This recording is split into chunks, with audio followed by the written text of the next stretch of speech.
Hi guys, welcome back to My Steps to Sobriety, my show on YouTube and as a podcast with me, your host, Stefan Neff.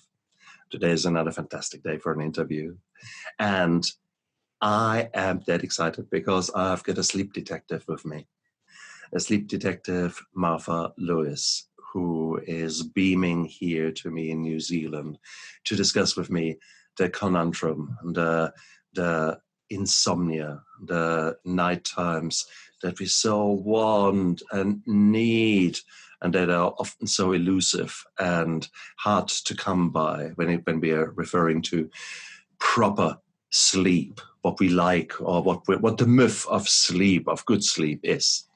So there's so many aspects to that story. I'm dead excited to have you on, Martha. So welcome to us. Yes, thanks for having me, Stefan. It's an absolute pleasure. And it's so bizarre. It's a third of our life that really we are spending asleep, or should be spending asleep. And some of us don't really achieve that. But to go a little bit back, how did you get into becoming a sleep consultant? Well, it all came from my own experience. I actually started as a pediatric sleep consultant when I had a baby who wasn't sleeping well. And then the ironic thing was that I still wasn't sleeping well. And my insomnia started in late pregnancy, which I figure was just hormones, but it didn't go away even after my son was born and sleeping through the night. For another year and a half, I still struggled, and I would try to go to bed early because I was so exhausted, and then it would take me forever to fall asleep, and then I would wake up at 3 or 4 in the morning and not be able to go back to sleep until about 6, which was when my son woke up.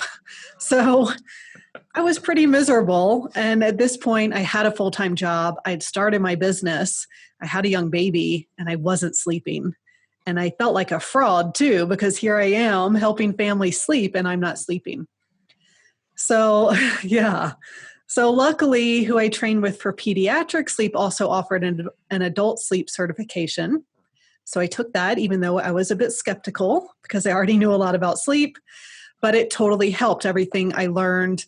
I changed my schedule. I changed certain things that I was eating and when. I changed my exercise habits. And all of that was enough to get me sleeping great again. But then I had this thought in my head, like, what if what I've learned so far isn't enough? What if someone has something health-wise going on? It's not enough to help. And so I just took a certification to do functional lab testing to get to the root cause of why people aren't sleeping. So looking at things like hormones and gut health and their liver. And so, finding clues there and piecing together why people aren't sleeping and being able to help them fix it. Beautiful, beautiful. And what a journey, because that journey would have taken you years and years of initially trial and error and the frustration and welcome to the club of the kind of where the rings under your eyes touch the back of your head. Been there, done that. It's not much different now, actually, now that I see that. But that's another story. I think the reality is that what you've described is so common out there. Do you have any figures? How common is insomnia? And if you ask people, if you were to drag 100 people off the street, how many would say that they sleep well, and how many would say that their sleep is bad? Well, I know that a third of Americans, for example, are sleep deprived, which means they're getting less than fewer than 7 hours of sleep a night. But I think there are those people who aren't prioritizing their sleep and those people who are struggling to sleep. But yeah, I would say, a quarter to a third of the world is probably struggling with sleep and definitely not getting good sleep. And that's so interesting. And maybe we should define good sleep, because good sleep is there's a bit of a myth there. Everyone says, if I have to go to bed happy at 10 and then I want to wake up at 8, no interruption in between, and only if I achieve that goal, is it a good sleep? Yeah, about that. That doesn't work like that. How would you define a good sleep? Well, there's quantity and there's quality. So most of us do need 7 to 9 hours of sleep a night. And that's a big range because that's going to be different for everyone. And it's going to be different at different times in your life. So sometimes we need more than others. But of course, the quality matters. Someone could get 7 hours of interrupted sleep where you're waking up often, being up for an hour or two in the night, going back to sleep. And so at that point, I think it matters how you feel the next day. Like we should also wake up feeling rested. And if you can do that in 7 hours, that's great. If you need more than that, then that's what's for you. If you're still getting in that range and not waking up rested, then there's still something else going on that is keeping you from getting the rest you need. And there's recently I read somewhere that this kind of myth of if you could just get rid of all the social media, all the hustle and bustle, go back to good old times 200 years ago when there was no electricity, and that would be the solution to actually have a good night's sleep defined by going to bed and sleeping all the way through, and then the rooster wakes you up. It's interesting that some people actually looked a bit more closely in that, and that was actually not the case. It was quite normal that people actually woke up once or twice, went to the toilet, etc. So it is quite intriguing that there is this kind of sometimes misperception what is important and what is good and what to strive for. And I love your down-to-earth thing. How do you feel in the morning? How actually, what are you like? Can you function? And I think that is the key word. And there are so many reasons why sleep can be poor, isn't it? I mean, Definitely. how I've got my kind of shelving system in my head where I say, okay, these are these reasons, these are these reasons. How do you explain something like that to a person who hasn't dealt with medicine and things like that? With what affects your sleep? No, yeah, that's right. What are the factors contributing to not such a good night's sleep? Yeah, well, like you said, there are so many things, which is why it's pretty complicated. And, the busyness of our everyday life now does play a role. It's definitely increased stress. No doubt. For sure. Mental stress, the ability to stay up with light bulbs all hours of the day and night, to be on our computers all hours of the day or night. That's definitely part of it. There's also physical things like if your sex hormones are too low, especially estrogen and progesterone, that can cause sleep issues. If estrogen is too high, which can happen in men and women, that can cause sleep issues. If you have a pathogen in your gut, if you're eating foods you're sensitive to, if your liver isn't detoxifying things well. So all of these things can contribute to poor sleep. So yeah, there's a lot of possibility there. And I guess that's why I loved your title, The Sleep Detective, because it is truly a detective work. And I mean, from a doctor's point of view, I always sort of fall back onto, are there biological reasons why you don't sleep well? And I think with an obesity pandemic that we have got worldwide, well, with the increasing body weights, we have got increasing levels of obstructive sleep apnea, which is basically where you strangle yourself 50, 100 times more in a night because of the weight and because of the flabbiness, so to speak, of the tissues that surrounds your breathing pipe and entry to the breathing pipe. So things like that would be a huge thing. I guess someone strangles you 100 times, you probably don't sleep so well. And there you go. So that's the one classic example. But some people have problems with their heart. The heart doesn't work so well. So therefore, the blood doesn't really get sort of circulated properly. Then they finally lie down, fall asleep. Their legs are up. And now gravity pumps the fluid sort of back into the system. And the next thing you know is you need to go 4 or 5 times to the toilet and things like that. Well, there goes your sleep. So these are just 2 little examples where medical problems are paramount in destroying your sleep. And that's sort of just the biological side. And then there's, of course, the stress that you alluded to. And then the functional aspects that no one, or that we're only now starting to grasp, the poor nutrition, the eating of antigens, of those things that are really not good for us, and where your body says, oi! And that oi is that you don't sleep. Okay, so poor sleep can actually be a message from your body saying, hey, get your neck together. There is something wrong. There's something wrong. But we don't hear that message.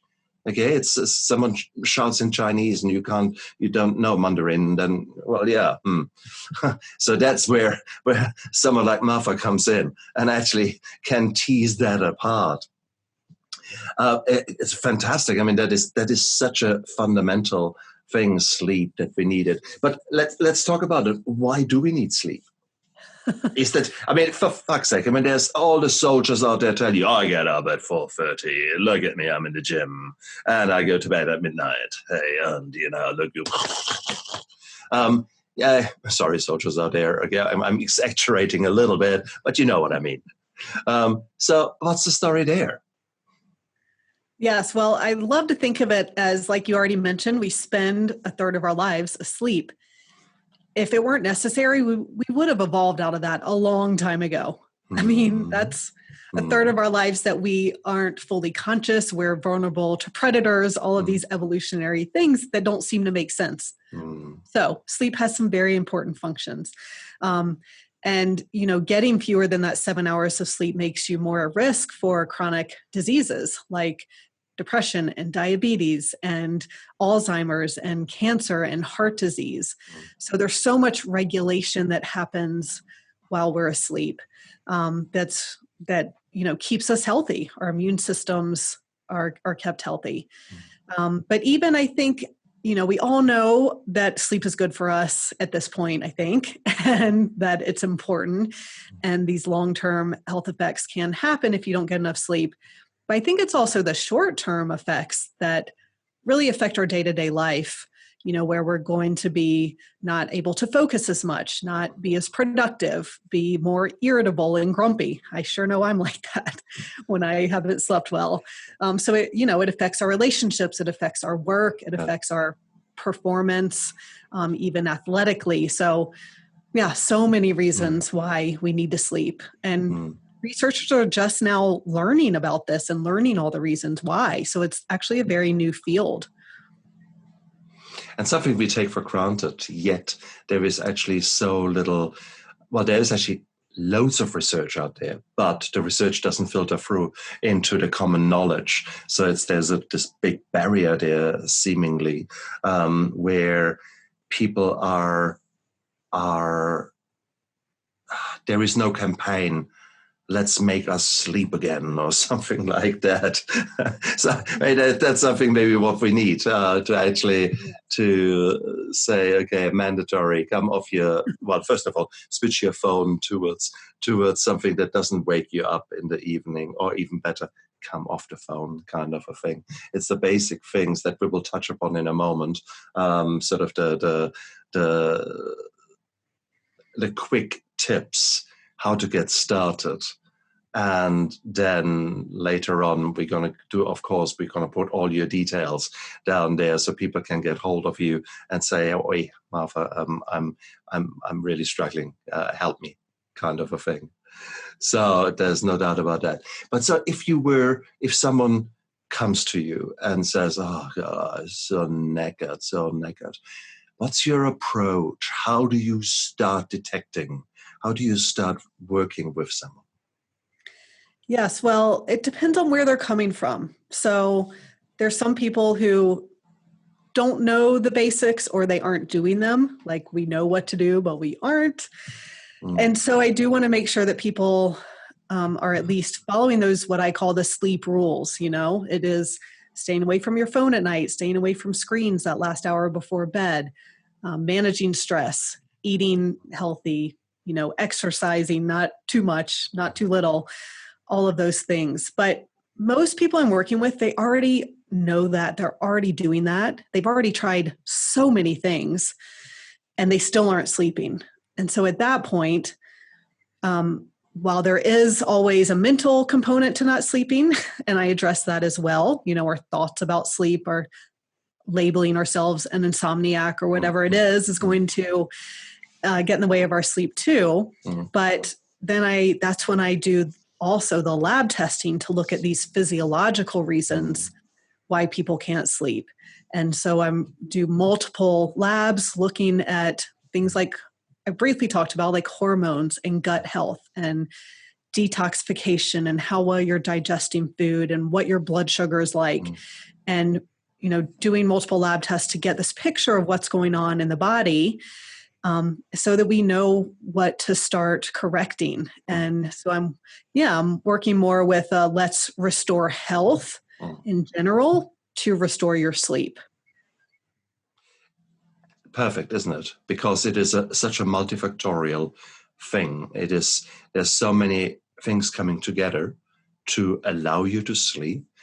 If you just address one and go down this one route, it's probably unlikely to let you succeed, isn't it? And that's where you come in to actually say, yes, we need to do the basics. And then we've got those tests, they showed that. And now let's talk about what you really want, and is that realistic? So we've got already 3 sort of levels, 3 tiers that we addressed there. It's interesting when you discuss the gut health. I think virtually everyone nowadays has sort of heard something about gut. And some say, oh, that's a hoax, it's rubbish. I can eat my bread and my gluten, it's good for me.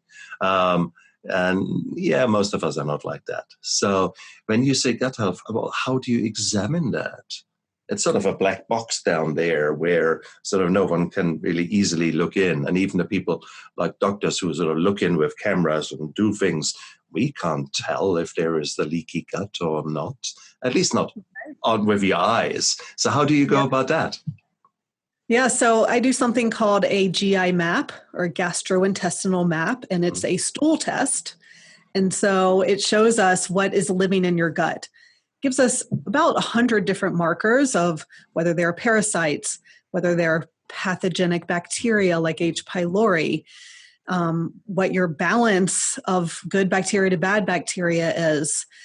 And so we can see a lot of what is living there and what could be out of balance there. And then it's really cool because it also gives us some markers for things like zonulin that is suggestive when your body is producing that your gut wall isn't healthy.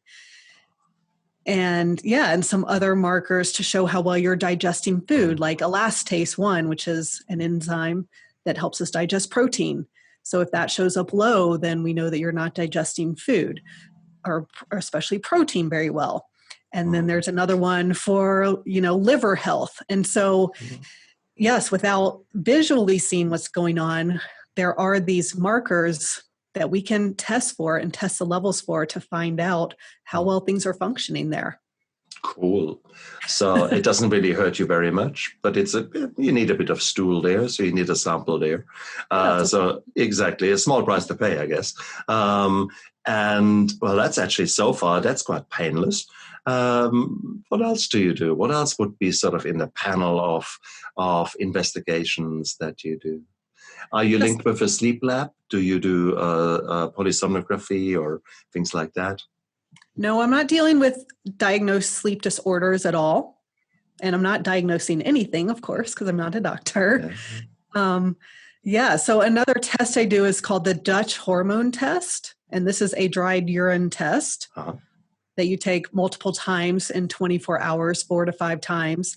And it shows us your steroid hormones in the body. So especially cortisol, gives us your cortisol pattern for the day, which is really important. It gives us a lot of clues. Looks at DHEA. It looks at the sex hormones.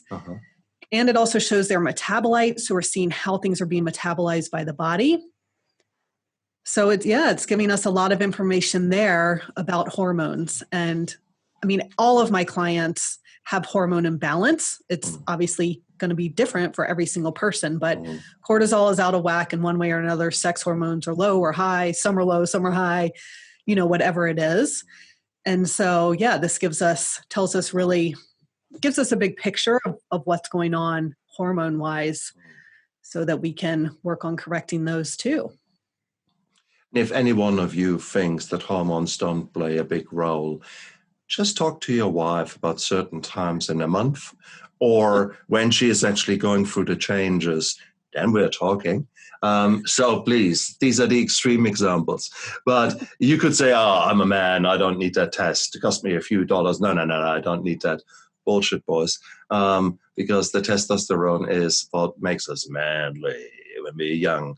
And it can do, and the estrogen actually plays a role. So there are balances within our system, and they are very likely getting out of kilter.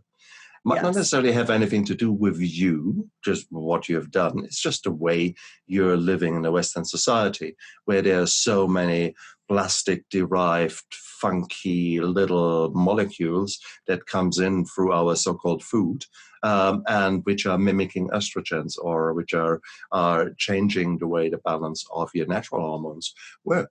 Leave alone the sheer fact that there are estrogens, etc., in and growth hormones being used in the manufacturing of meat. In other words, the cows and whatever you eat that is out there that's mass farmed will be full of, interesting bits, let's say like that.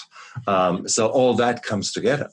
So here you are thinking you do a really good job and looking after yourself within your possibilities. There's so many little things that sneak up on you where you have no clue. And that's where, Martha, where you come in, and to actually look at aspects that are normally so hidden, and even hidden from awareness, it is, it's a challenging field, no doubt. And a very rewarding field, I can imagine, because it's such a fundamental need of us. It's not for nothing that sleep deprivation is a very common form of torture around the world in any kind of negative setting you can imagine. It is, all of you know it. If I don't let you sleep for 3 days, everything will hurt you. You will have pain in places that you didn't even know that you had. Okay, so that is one example what sleep deprivation and poor sleep can very quickly relate to. And of course, the other thing to say, what we haven't touched upon, is that poor sleep can not just be the reason of something wrong in your body, but also wrong in your mind. Dysfunctions there. If you look at depression, one of the symptoms of depression is poor sleep or insomnia. So there you go. It is the vicious circle. If you don't sleep, you get depressed. If you're depressed, you don't sleep. And so there are a number of links like that between addiction and sleep. And the addictive substances, regardless which one, is completely messing up the sleep. And we've had other guests who specifically talked about that. So if you guys are interested in that, go a bit back in my episodes. There are several episodes focusing on that. There's so many factors that are playing together, and it's so important to stepwise go through them, tick them off, and get either, more on the fitness there, boom, we need to do something there, and then mix it all together into a management plan, into a stepwise plan where you say, okay, so now we've got a baseline, and now let's actually talk. Let's actually introduce that tier of actions now. And then in a week's time, we will see what that goes. Is that your approach? Is that sort of the way you work with your clients? Yeah, it's definitely a gradual process. I mean, if you think about it, it takes years for your body to get to this place where you aren't sleeping or experiencing any other symptoms. And so it's going to take time to build it back up. So, yeah, I mean, I work with people initially for 4 months while they start implementing these changes. And then a lot of times I continue working with people after that, and they want to keep doing the tests again, see how they're improving, and keep refining from there. So it's definitely a process. It's not an overnight thing. Oh, so true. And even if you were one of these guys who says, okay, what is wrong? That. Cool. We do it all now. Bang. And now I want to sleep. First of all, as Martha said, for years you haven't. And now you expect suddenly all the systems to go, okay, I'm sleeping. That's probably not working. But equally, if you were to take this blunderbuss approach, is it really so sensible? Because if something is working and you actually are sleeping better, good on you. But what has been working of the 100 things that you have done? So bit tricky then, okay? So it's far better off and say, okay, what contribution has that tier to my problem? And when I get rid of that, what happens? And it's quite interesting. When you take this kind of analytic approach, you actually suddenly think, okay, and it's amazing. You do little things or a few little things, and you suddenly find a change that you had not deemed possible. You think, nah, I just do it to please Martha, and then suddenly, what the hell? Okay, so guys, that is a journey that is waiting for you here, and that journey is beautiful because in that journey, there's no doubt that you will improve your sleep. You will very likely improve your health because that's how we all are really making progress. It's not by focusing on that one problem, the problem of addiction. You're alcohol, you're drinking, stop drinking and everything is going to be fine. Yeah, right. No. Why are you drinking? What has led to all that? What is the trauma? What are the contributing factors? That's what this show is all about. Learning about what is really happening on your reptilian brain level. Mm-hmm. So we're looking at those things, teasing them apart, and allowing you, therefore, to live a life that is so fantastic that you just can't wait to get out of bed because you want to hug that day and want to get on with life. Well, it's the same with Martha's approach, guys. So this is the same here. Look forward towards a beautiful, beautiful journey that turns you inside out, upside down, to actually figure out what's going on. But wow, what a journey it is. Martha, can I get a rough idea? I've been working with you. Then you're not doing that out of the goodness of your heart.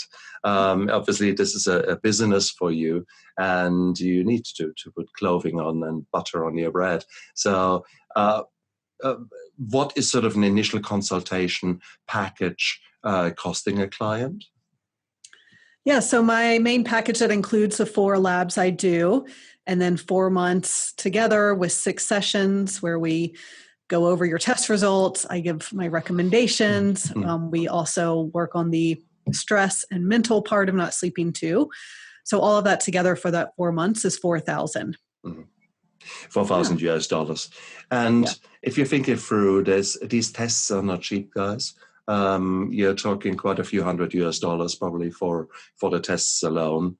And then of course there is your time. Now, and that makes sense. But in all fairness, there's this old experiment which they filmed in the 60s where participants were kept awake. And they were stimulated and kept awake. And, they came to 96 hours, 98 hours. And there's this scene where you see one of the researchers open this suitcase. The suitcase is full of money. And they say, here, I've forgotten how much it is. All that money here. If you just stay awake 2 more hours, let's come to the 100, 2 more hours. There it is. That's all yours. Here. The candidates couldn't do it. Okay. So $4,000 for someone who is at their wit's end is chump change. It sounds a hell of a lot, but if you think through what it does to your health and to your overall well-being, or the lack thereof if you don't sleep, crikey, guys. And it is often weird because we shy away from money paying for us, yet 4,000 extra on that car to have that little spoiler or whatever, yeah, of course, just bring it on. I can afford that. Yet you can't afford to look after yourself. That's where we need to make decisions that matter, decisions that count. And I think your spoiler or the rims on your car, yeah, sorry, I drive a Toyota Estima, so it gives you an idea of how I think about that. So Martha, no, well done. Wow, this is I like your approach, and I like that approach, the lab-based, teasing apart those things that are sort of living in the shadows. And that is actually pretty cool. That's pretty cool. Now, I'm here in New Zealand. You're in the United States. So how does that work with lab tests? I mean, it's dried urine, so that should be easy. But I think by the time my thesis gets to the United States, it's pretty much, I don't know, baked. So do you take international customers, or how does it work? Yes, I've worked with clients all over the world, and that's because the lab tests are sent to your home. And then you do them in your home and then send them back into the lab. Yeah. So obviously, if you're in New Zealand, I'm not going to use an American lab. I see. Yes. So it'd be one closer to home. I see. Cool. So that, guys, no excuse. Okay. No, that's really, really good. No, I love that. Thank you so much. This is you've already highlighted so much that contributes there. And it certainly gave me opportunity to rethink my own well-being. My sleep is not so bad, but I'm burning the candle on both ends routinely. So I'm probably not as good as I probably could be. So therefore, looking at it from that angle, preventive medicine and actually dealing with the problems before they raise their ugly head and become clinically significant. I think there is something to be said about that. So look at it like an investment into your own health. And Martha is obviously there to help with the sleep and the well-being. This is here in New Zealand. We have got Ben Warren, who is a nutritionist who does a lot of holistic work here. And if you look around, there might be other people who are of such value to you when it comes to your living, to your well-being, to your overall growth into that person that you're really proud of and that you can look in the mirror and say, well done, kind of a thing. And that is so, so beautiful. So guys, don't take wherever you are for granted, okay? Don't think, oh, that's it now. I'm just turning old, getting old. No. Biologically, yes, the clock is ticking, but in reality, we can all improve our lives so much. So, Martha, I'm so grateful that you came onto my show because you really teased apart the issues relating to modern sleep problems. And it's interesting, we barely touched on the social media, we barely touched on actually the psychological lives, but we introduced you guys to so many other aspects that are actually playing a key role in our sleep. So therefore, if someone harks on about, oh, you just need to get early to bed and stop watching Netflix until 3 a.m. Yeah, well, that's probably true. You shouldn't watch Netflix until 3 a.m. But there's so many more things that play a role there. So Martha, thank you so much. Where can people get hold of you? What is sort of a convenient way of getting in touch with you? Yeah, so my website is thecompletesleepsolution.com. And I have an ebook on there, the 5 little known reasons high achievers can't sleep and how to fix it, that you're welcome to download for free as well. I actually have downloaded it. I have actually not yet read it. Mea culpa, because it's the high achievers. It's us who are, I just love life. I live it to the fullest. And sleep, if I just get give me 2 more hours creative or doing those things that I love to do. But I paid a price for it. So it's that fine balance between pushing yourself and having a fantastic life, and actually, come on, sharpen the saw. And in order to do so, you need to sleep. So guys, go out there, download the ebook of Martha, and why not work with it and then start making little steps forward towards the person that you want to be. Martha, thank you so much for coming on to my show. It was an honor. Yes, thank you. Thanks for all your support. Always a pleasure. Look after yourself, guys out there. Bye.